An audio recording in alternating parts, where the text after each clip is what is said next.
Bonjour à tous, j'espère que vous allez bien. On se retrouve aujourd'hui pour une nouvelle vidéo et fin d'année oblige, je vous propose les traditionnelles vidéos bilan. Donc on va commencer aujourd'hui avec tous les sacs qui ont rejoint mon dressing cette année 2024. Donc toutes mes nouvelles acquisitions pour faire un petit peu un point, voir un petit peu ce que j'ai acheté, voir comment évolue ma collection. Si je ne me trompe pas, il y a 7 nouveaux sacs quand même qui ont rejoint ma collection.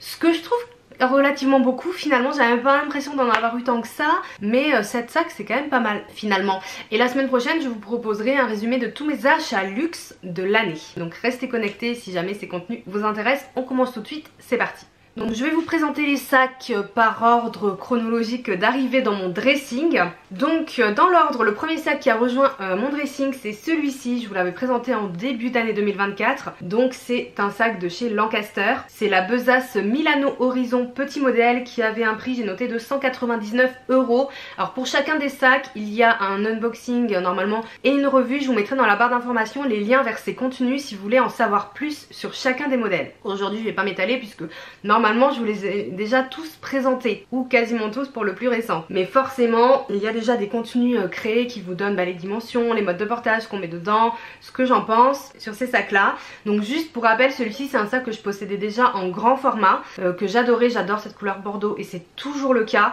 Mais le portage crossbody était compliqué, donc du coup je m'étais racheté le petit format qui permet d'être porté en crossbody. Et je suis toujours aussi fan, je crois que c'est le seul sac bordeaux de ma collection, en tout cas en sac à main, pas en cabas.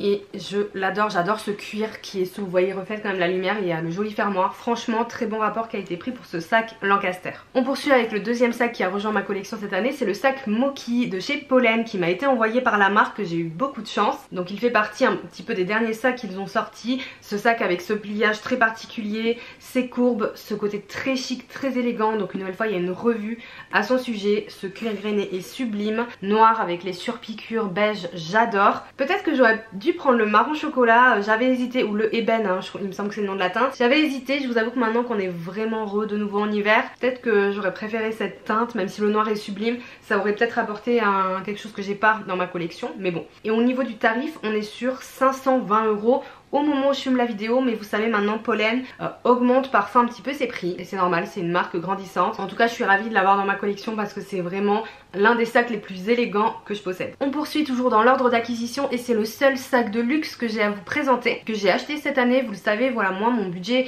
me permet pas forcément d'acheter énormément de sacs de luxe, donc j'achète aussi quand même pas mal de premium. Alors vous allez me dire, au lieu d'acheter 5 sacs premium, achète-toi un luxe. Je le vois pas forcément comme ça parce que moi je suis pas dans la recherche du luxe à tout prix, je suis aussi dans la recherche d'un sac qui me plaît, qui va être pratique, qui va apporter quelque chose à ma collection. Donc voilà, s'il n'y a pas un sac de luxe en particulier sur lequel j'ai un coup de cœur ou quoi, je vais pas forcément vouloir me tourner à tout prix vers ça. Et je vous en ai parlé en long, en large, en travers, le Lucamera de chez Saint Laurent, donc en noir avec la bijouterie argentée. Je vous le représenterai évidemment dans la vidéo de la semaine prochaine, les achats luxe, et je vous dirai un petit quelque chose à propos de ce sac dans la prochaine vidéo. Je vous le dis pas aujourd'hui, comme ça je vous garde un petit peu le suspense. Mais bon, vous le savez, je vous l'ai déjà dit, je l'adore ce sac. J'avais eu une petite promotion, j'avais acheté sur Farfetch, j'ai même pas renoté le prix que j'avais acheté, c'était à peu près 1200 €, mais le prix neuf, on va dire classique sur le site de Saint Laurent, c'est en tout cas au moment où je filme, attention aux augmentations de prix, j'avais noté 1450 €, mais c'est un sac qui va encore et encore augmenter, donc il va passer certainement très bientôt la barre des 1500, c'est peut-être déjà le cas le temps que je publie la vidéo. Ensuite un petit sac que j'ai acheté au printemps et qui n'a pas fait l'unanimité lorsque je vous l'ai présenté en revue, ce que je peux comprendre. Donc c'est le sac Potolo de Maison Lafargue. Donc je vous avais tout dit sur ce sac, sur cette marque. C'est une marque qui vient du Pays Basque, donc que j'ai acheté dans la boutique de Saint-Jean-de-Luz, dans ce vert basque absolument sublime. Je suis très contente de ce sac, le cuir est très beau, il est léger, il est très pratique, je l'ai pris pendant les vacances, mon road trip en Italie, et franchement il est super agréable à porter. Au niveau du prix on est sur 200 € pour ce format. Il existe pour rappel un format vraiment plus petit que ma soeur a d'ailleurs en vert, et un plus grand de 30 cm. C'est l'une des seules rares marques Maison Lafargue à proposer des caméras bags, donc cette forme en 30 cm, parce que j'avais échangé avec l'une d'entre vous et je ferai une vidéo sur les caméras bags l'année prochaine, justement une sélection shopping qui cherchait un 30. En fait sur les caméras bags franchement je trouve pas, mais eux le proposent. Donc il y a cette version avec la fleur de lys qui fait grand débat et que je sais qu'il y a certains d'entre vous qui n'aiment pas trop, on va dire ça comme ça. Mais il existe aussi en version avec, il y a pas ce logo, il y a plutôt des clous, etc. Donc vous pouvez aller voir sur le site de Maison Lafargue. Donc, mais en tout cas très contente parce que pour 200 €, c'est un sac qui est fait de façon artisanale, le cuir est beau, il est robuste et il est hyper léger, très agréable à porter. Donc pas déçue, je suis contente d'avoir ce sac vert dans ma collection pour apporter un peu de couleur. Ensuite un deuxième sac que j'ai reçu dans le cadre d'une collaboration, oui il y en a eu 2 cette année, hein. Je pense qu'il y en a eu plus ces années précédentes.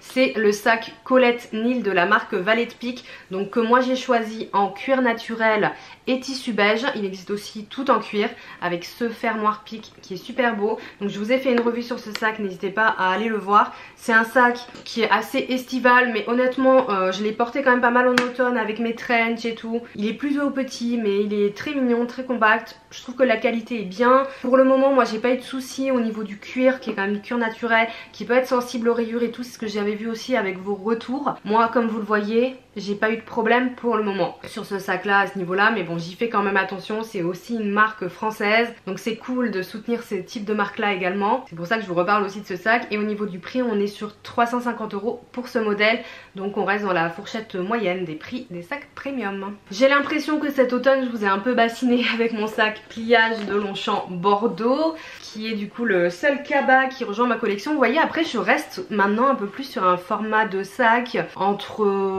30 et 23 cm, plus petit sac. Disney Pollen qui est quand même un sac moyen, mais j'ai plus tendance à partir vers ce type de modèle. Et au niveau des cabas, donc j'ai acheté celui-ci qui complète parfaitement mon cabas Goyard pour le quotidien, pour prendre mon ordi, etc. Je regrette pas du tout.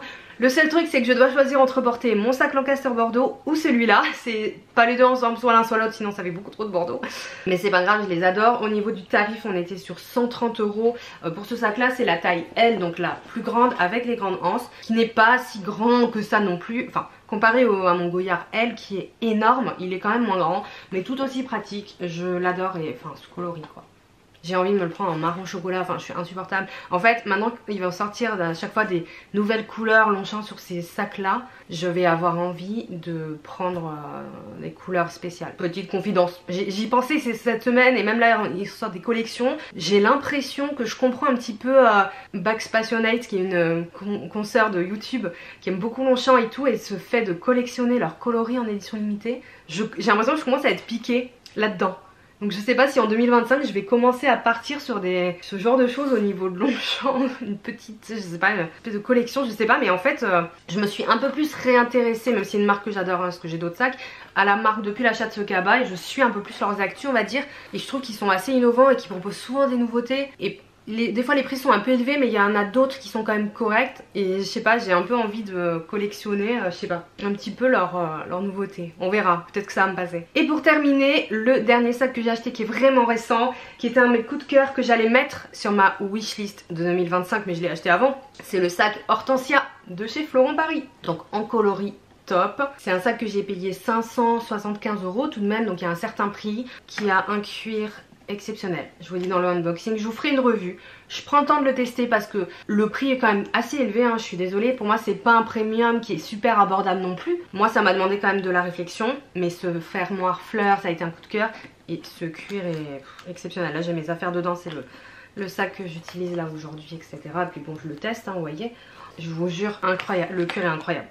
Et du coup pareil, Fleuron, ça me donne envie un peu d'aller explorer ce qu'ils ont d'autres comme modèle et de faire d'autres achats. Alors que j'ai le sac depuis très peu de temps. Il y a notamment le modèle Swan, plutôt soit le classique soit le mini, je sais pas trop encore, qui m'intéresse. Ils l'ont sorti en marron suède, je le trouve sublime, même si c'est pas du tout une bonne idée les sacs en suédine.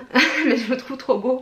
Mais sinon leur cuir, enfin grainé classique aussi, enfin en fait c'est vraiment une marque qui me donne très envie. Le seul truc c'est que comme je peux pas aller voir les sacs en boutique au niveau des tailles, je suis un peu mitigée, mais bref, peut-être qu'en 2025 je continuerai un petit peu ma collection au niveau des sacs Fleuron Paris. Après comme je vous le disais en début de vidéo, j'ai quand même du coup 7 nouveaux sacs dans ma collection, ce que je trouve qui est quand même relativement beaucoup. Ça fait longtemps que j'ai pas fait de points sur ma collection, j'ai pas compté le nombre de sacs que j'ai. Bon je me dis pas il faut que t'aies je sais pas 30 sacs dans ta collection max. Non. Et j'ai vendu beaucoup de choses l'année dernière, j'ai fait un grand tri, donc là honnêtement j'ai pas l'impression de vouloir me séparer d'un modèle, mais à la fois j'ai pas envie de me retrouver avec 50 ou 60 sacs non plus. Donc je sais pas, je pense que je vais faire une réflexion autour de tout ça. Il y a peut-être quand même des modèles dont je pourrais me séparer, je sais pas trop, mais il y a des modèles que j'ai envie d'ajouter et ça peut être problématique.